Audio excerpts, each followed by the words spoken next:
نیچے سے لے کر اوپر تک اس کا پورا وجود ایک دم کالا ہوتا ہے اور وہ پورا ننگا ہوتا ہے. اس کے وجود پر کپڑے نہیں ہوتے اور کالا سیاہ، اور اس کی آنکھیں ابل رہی ہوتی ہیں، انگارہ ہو رہی ہوتی ہیں اس کی آنکھیں.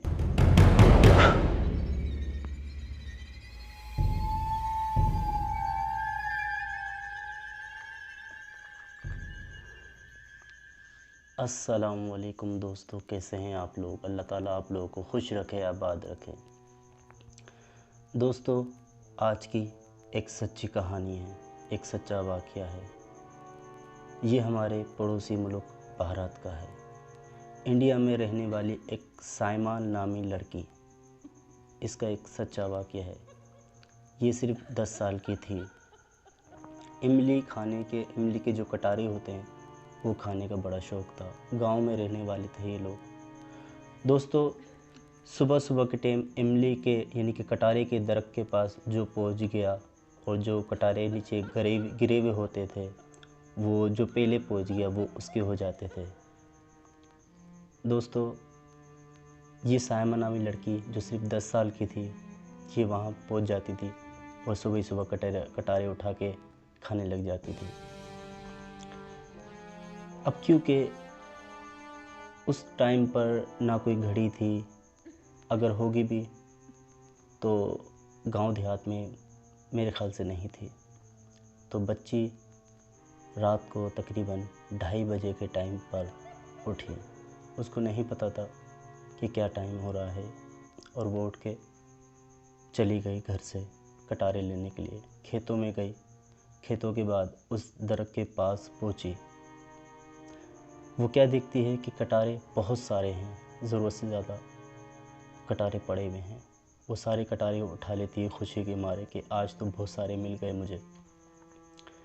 دوستو، وہ کٹارے اٹھا کے اپنے پاس جیسی جانے لگتی ہے، دیکھتی ہے کہ ایک بہت بڑا آدمی کھڑا ہوا ہے.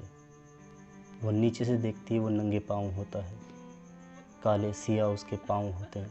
وہ جیسی نظر اوپر اٹھاتی ہے، نیچے سے لے کر اوپر تک اس کا پورا وجود ایک دم کالا ہوتا ہے اور وہ پورا ننگا ہوتا ہے.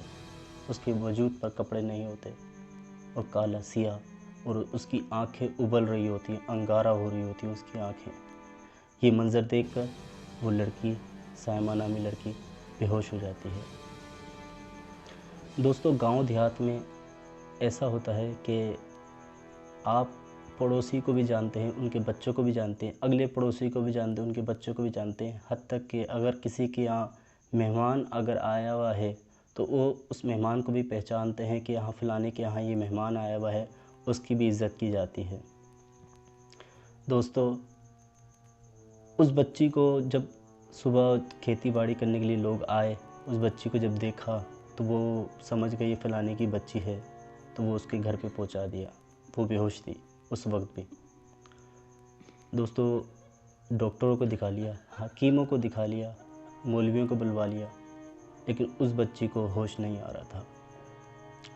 دوستو، 1 دن گزر گیا، ہوش نہیں آیا. 2 دن گزر گئے، 4 دن گزر گئے، 1 ہفتہ گزر گیا، اس بچی کو ہوش نہیں آ رہا تھا. دوستو، اسے کرتے کرتے 2 ہفتے گزر گئے اور 18 دن ہو چکے تھے. اس بچی کو ہوش نہیں آ رہا تھا اور سب نے یہ مان لیا تھا یہ بچی مر چکی ہے. اس بچی کو گھر میں رکھنا بیکار ہے اور اس بچی کو دفنا دو. تو سارے رونا پٹنا ہونا شروع ہو گیا تھا. وہاں پر سارے رونے لگ گئے تھے. ایک میت کا جو ماحول ہوتا ہے وہ ماحول بن چکا تھا. بچی کے ایک تایا جان تھے، سگے تایا تھے، تو وہ تھوڑا دور رہتے تھے. ان کو آنے میں ٹائم لگ رہا تھا کیونکہ میت کی خبر ان کو پہنچ گئی تھی. قبر بھی کھدوا دی تھی، قبر بھی کھد گئی تھی، اور بچی کو غسل بھی دے دیا اور اس کو کفن بھی پہنا دیا. دوستو، کفن پہنانے کے بعد اس کو جب اٹھانے لگے تو لڑکی کی والدہ نے کہا کہ اس کے تایا جان آ رہے ہیں، ان کو ایک دفعہ شکل دکھا دیں، پھر اس کے بعد ان کو لے جائیں گے. دوستو، اس کے تایا جان جب آئے اور آخری دفعہ جب انہوں نے چہرہ دیکھا تو انہوں نے کہا یہ تو زندہ ہے. یہ بات سن کے سارے حیران رہ گئے کہ زندہ کیسے ہو سکتی ہے.